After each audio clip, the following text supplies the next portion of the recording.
بسم اللہ والصلاۃ والسلام علی رسول اللہ صلی اللہ علیہ وسلم۔ سورہ حج کی آیات 38 تا 57 لیے دورہ قرآن کے اس پروگرام میں حاضر خدمت ہیں۔ ارشاد باری تعالیٰ ہے، اعوذ باللہ من الشیطان الرجیم، بسم اللہ الرحمن الرحیم، ان اللہ یدافع عن الذین آمنوا ان اللہ لا يحب كل خوان کفور۔ أذن للذين يقاتلون بأنهم ظلموا وإن الله على نصرهم لقدير۔ صدق اللہ العظیم۔ سابقہ آیات میں اس بات کا ذکر تھا کہ مشرکین نے رسول اللہ صلی اللہ علیہ وسلم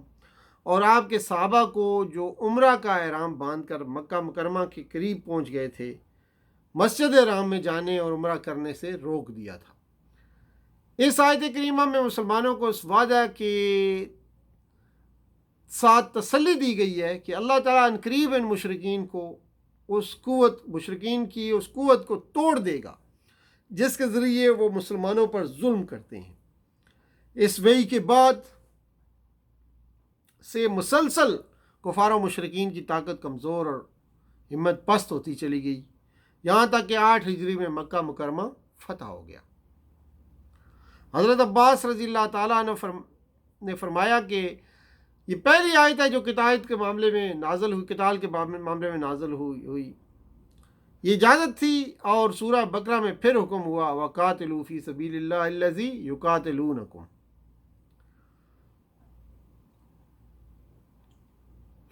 اس آیت میں جہاد و قتال کی حکمت کا بیان ہے، اور یہ کہ یہ کوئی نیا حکم نہیں ہے، پچھلے انبیاء اور امتوں کو بھی قتال کفار کے حکم دیے گئے تھے، اور اگر ایسا نہ کیا جاتا تو کسی مذہب اور دین کی خیر نہیں تھی، سارے ہی دین اور مذہب اس کی عبادت گاہیں ڈھا دی جاتی۔ اگر مدافعت و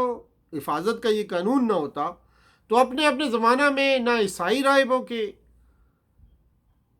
صومعے قائم رہتے،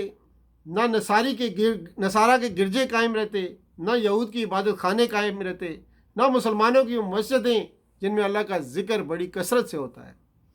بلکہ سب عبادت خانے گرا کر ڈھا کر برابر کر دیے جاتے۔ مدافعت دفع ان سے ہے جس کے اصل معنی کسی چیز کو ہٹانے اور دور کرنے کے ہیں، مگر جب مدافعت بولا جائے تو اس میں 2 مفہوم مزید شامل ہو جاتے ہیں۔ ایک یہ کہ کوئی دشمن طاقت ہے جو حملہ آور ہو رہی ہے اور مدافعت کرنے والا اس کا مقابلہ کر رہا ہے۔ دوسرے یہ کہ یہ مقابلہ بس ایک دفعہ ہی ہو کر نہیں رہ گیا، بلکہ جب بھی وہ حملہ کرتا ہے یہ اس کو دفع کرتا ہے۔ مدافعت یہاں اہل ایمان کی طرف سے اللہ کی مدافعت کرنے کا مطلب یہ ہے کہ کفر اور ایمان کی کشمکش میں اہل ایمان تنہا نہیں ہوتے، بلکہ اللہ خود ان کے ساتھ ایک فریق ہوتا ہے۔ وہ ان کی تائید اور حمایت فرماتا ہے اور ان کے خلاف دشمنوں کی چالوں کا توڑ کرتا ہے، اور کفار کے ضرر کو ان سے دفع کرتا رہتا ہے۔ اس عام قانون کے تحت کوئی وجہ نہیں کہ مسلمانوں کو ایک مناسب وقت پر اپنے دشمنوں سے لڑنے کی اجازت نہ دی جائے۔ سوامے کا لفظ استعمال ہوا ہے، سومعتن اس کی جمع ہے یہ، اور خانقاہیں جو پہاڑ یا بلند جگہ پر نصارہ تارک الدنیا راہبوں کے لیے بنائی جاتی تھیں، ان کو سوامے کہتے ہیں۔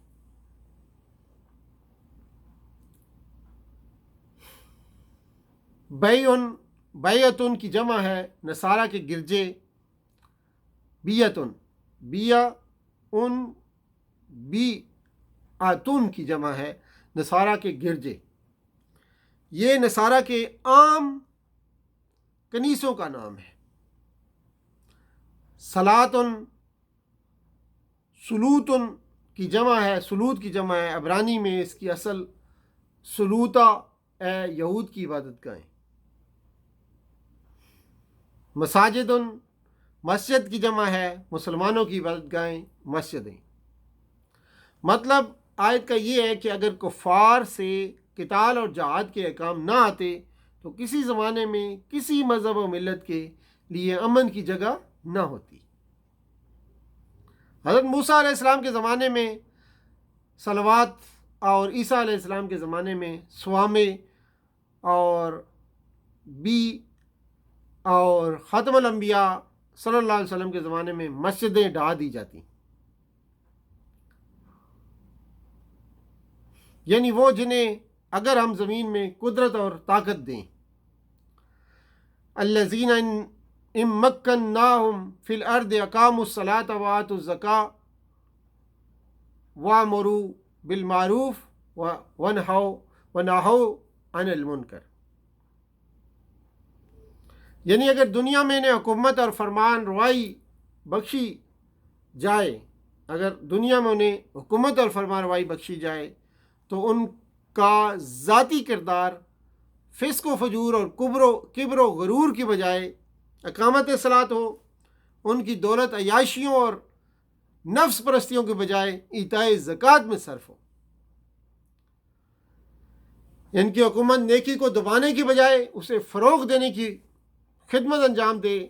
اور ان کی طاقت بدیوں کو پھیلانے کے بجائے ان کو دبانے کے لیے استعمال ہو۔ اس ایک فکرے میں اسلامی حکومت کے نصب العین اور اس کے کارکنوں اور کارفرماؤں کی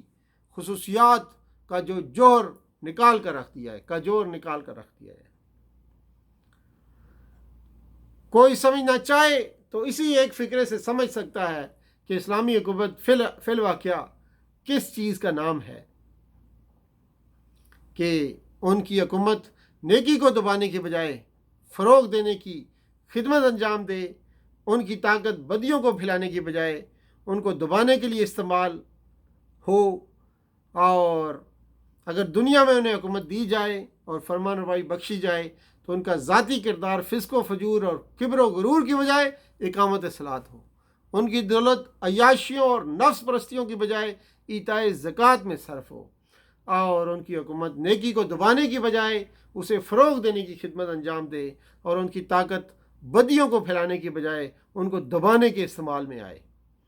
اسی ایک فکرے سے اسلامی حکومت کے نصب العین، اس کے کارکنوں اور کارفرماؤں کی خصوصیات کا جوہر نکال کر رکھ دیا گیا ہے۔ کوئی سمجھنا چاہے تو اسی ایک فکرے سے سمجھ سکتا ہے کہ اسلامی حکومت فی الواقع کس چیز کا نام ہوتا ہے۔ آگے فرمایا، مگر تیرے رب کے ہاں کا ایک دن تمہارے شمار کے 1000 برس کے برابر ہوتا ہے۔ اس آیت کا یہ مطلب نہیں کہ ہر ابھرنے والی قوم یا تہذیب طبعی عمر 1000 سال ہوتی ہے یا ہونی چاہیے، بلکہ یہ الفاظ انسان کے عذاب کو جلد طلب کرنے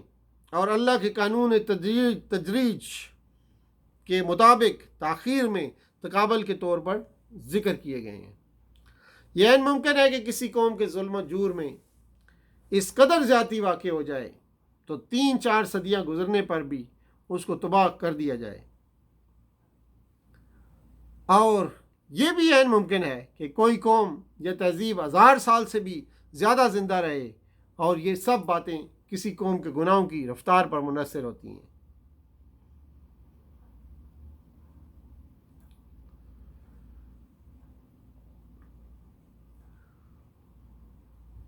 آگے کی آیت میں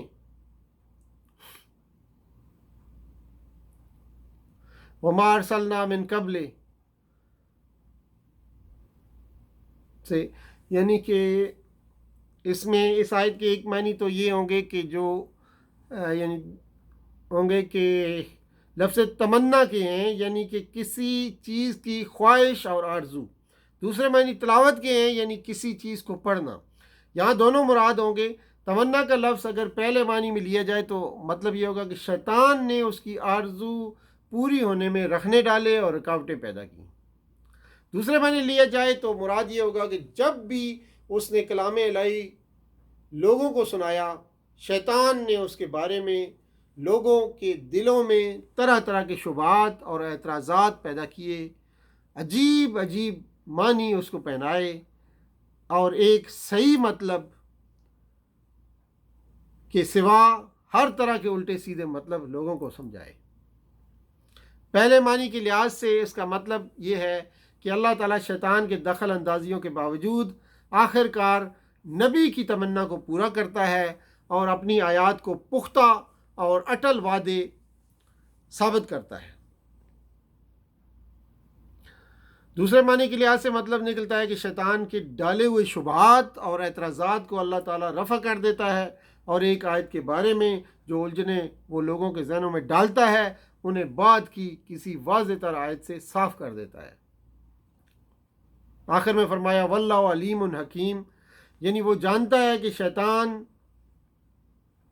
کہاں کیا خلل اندازی کرتا ہے اور اس کے کیا اثرات ہوتے ہیں، اور اس کی حکمت ہر شیطانی فتنے کو توڑ کر دیتی ہے تاکہ شیطان کی ڈالی ہوئی خرابی کو فتنہ بنا دے ان لوگوں کے لیے جن کے دلوں میں نفاق کی بیماری ہے اور جن کے دل کھوٹے ہیں۔ یعنی شیطان کے ان فتنہ پردازیوں کو اللہ نے لوگوں کی آزمائش اور کھرے کھوٹے سے جدا کرنے کا ایک ذریعہ بنایا ہے،